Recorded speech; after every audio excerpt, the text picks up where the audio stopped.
Full Moon sale ಬೆಳಗ್ಗೆ 9 ಗಂಟೆಯಿಂದ ರಾತ್ರಿ 12 ಗಂಟೆವರೆಗೆ ಆಗಸ್ಟ್ 28 ಒಂದು ದಿನಕ್ಕೆ ಮಾತ್ರ. ತಮಿಳುನಾಡಿಗೆ ನೀರು ಬಿಡದಂತೆ ವಾಟಾಳ ಆಕ್ರೋಶ ಹೊರಹಾಕಿದ್ದಾರೆ. CWRC ಆದೇಶ ಖಂಡಿಸಿ ಮಂಡ್ಯದಲ್ಲಿ ಕೆಂಡಾಮಂಡಲ ಆಗಿಬಿಟ್ರು.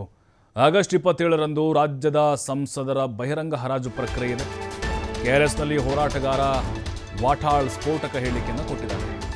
ಅಂದರೆ ಹರಾಜು ಪ್ರಕ್ರಿಯೆ ಇರುತ್ತೆ. ಕರ್ನಾಟಕದ MP ಗಳದ್ದು ಹರಾಜು ಕೂಗ್ತಾರೆ, ಇಷ್ಟು ಅಂಥೇಳಿ. ಈಗ ಹೆಂಗೆ IPL ಬಿಡ್ಡಿಂಗ್ ನಡೆಯುತ್ತಲ್ವ, ಹರಾಜು ಪ್ರಕ್ರಿಯೆ ಆ ಥರ ಇರುತ್ತೆ. ಭಾಗವಹಿಸ್ಬೋದು ಯಾರಾದರೂ ಸಾರ್ವಜನಿಕರು, ಕೊಂಡುಕೊಳ್ಬೋದು ಸಂಸದರು. ಅಂದರೆ ಆ ರೀತಿ ವ್ಯಂಗ್ಯವನ್ನು ಮಾಡಿದ್ದಾರೆ. ಮೆಜೆಸ್ಟಿಕ್ನ ಕೆಂಪೇಗೌಡ ಬಸ್ ನಿಲ್ದಾಣದಲ್ಲಿ ಸಾರ್ವಜನಿಕ ಹರಾಜಿರುತ್ತೆ. ಗರಿಷ್ಠ 3,000ಕ್ಕೆ ಬಂದ ಯಾರು ಬೇಕಾದರೂ ಕೂಡ ಖರೀದಿ ಮಾಡ್ಬೋದು. ನೋಡಿ, ರೇಟ್ ಕೂಡ ಹೇಳಿದ್ದಾರೆ, 3,000 ಗರಿಷ್ಠ ಅಲ್ಲಿ ಹರಾಜು. ಬೇಡ ಅಂದವರನ್ನು ಅಲ್ಲೇ ಕಸದ ಬುಟ್ಟಿಗೆ ಬಿಸಾಕ್ತೀವಿ. ಯಾರು ಬೇಡ ಅಂತಾರೋ, ಅಂದರೆ ಈ ಸಂಸದ ನಂಗೆ ಬೇಡ ಅಂದರೆ ಅಲ್ಲೇ ಹರಿದು ಕಸದ ಬುಟ್ಟಿ ಹಾಕ್ತಾರಂತೆ. ಇದು ರಾಜ್ಯದ ಸಂಸದರ ವಿರುದ್ಧ ವಾಟಾಳ್ ನಾಗರಾಜ್ ವಿಭಿನ್ನವಾದಂಥ ಒಂದು ಹೋರಾಟ ಶುರು ಮಾಡ್ತಾ ಇದ್ದಾರೆ. ಸೆಪ್ಟೆಂಬರ್ 1ರಂದು ತಮಿಳುನಾಡು ಗಡಿ ಬಂದ್ ಮಾಡ್ತೀವಿ ಅಂತ ಎಚ್ಚರಿಕೆ ಕೊಟ್ಟಿದ್ದಾರೆ. ಎರಡೂ ರಾಜ್ಯಗಳ ಗಡಿ ಬಂದ್ ಮಾಡೋದಾಗಿ ಈಗ ಸರ್ಕಾರಗಳಿಗೆ ವಾರ್ನ್ ಮಾಡಿದ್ದಾರೆ.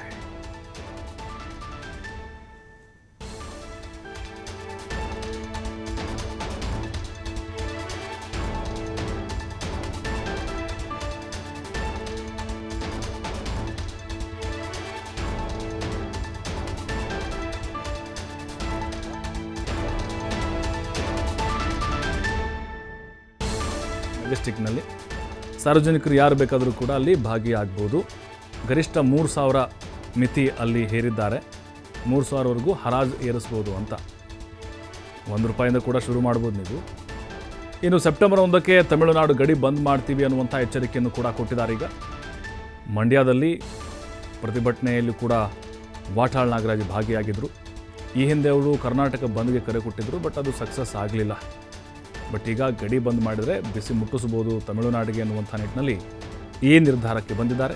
CWRCಯ ಒಂದು ಆದೇಶ ಏನಿದೆ, ನಿರಂತರವಾಗಿ ಒಂದು 3 ಬಾರಿ ಅವರ ಶಿಫಾರಸುಗಳು ಮತ್ತು ಕರ್ನಾಟಕಕ್ಕೆ ಆಗ್ತಿರುವಂಥ ಹಿನ್ನಡೆಗಳು, ಅನ್ಯಾಯಗಳು ಇದೆಲ್ಲವನ್ನು ಕೂಡ ಅವರು ಖಂಡಿಸಿದ್ದಾರೆ. ಮತ್ತು ಕಾನೂನಾತ್ಮಕವಾಗಿ ಏನು ಹೋರಾಟ ಮಾಡಬೇಕು, ಸರಿಯಾದ ರೀತಿಯಲ್ಲೂ ಕೂಡ ಮಾಡಬೇಕಾಗಿದೆ ಅನ್ನುವಂಥ ಸಲಹೆ ಕೊಟ್ಟಿದ್ದಾರೆ. ಈಗ ಮೆಜೆಸ್ಟಿಕ್ ಬಸ್ ನಿಲ್ದಾಣದಲ್ಲಿ ಹರಾಜು ಪ್ರಕ್ರಿಯೆ ಇರುತ್ತೆ ಅನ್ನೋದನ್ನು ವಾಟಾಳ್ ಹೇಳಿದ್ದಾರೆ.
ನಾನು ವಿಶ್ವಾಸ ಯಾವಾಗಲೂ, ನನ್ನಲ್ಲಿ ಅವಿಶ್ವಾಸ ಅನ್ನೋ ಪದವೇ ಇಲ್ಲ.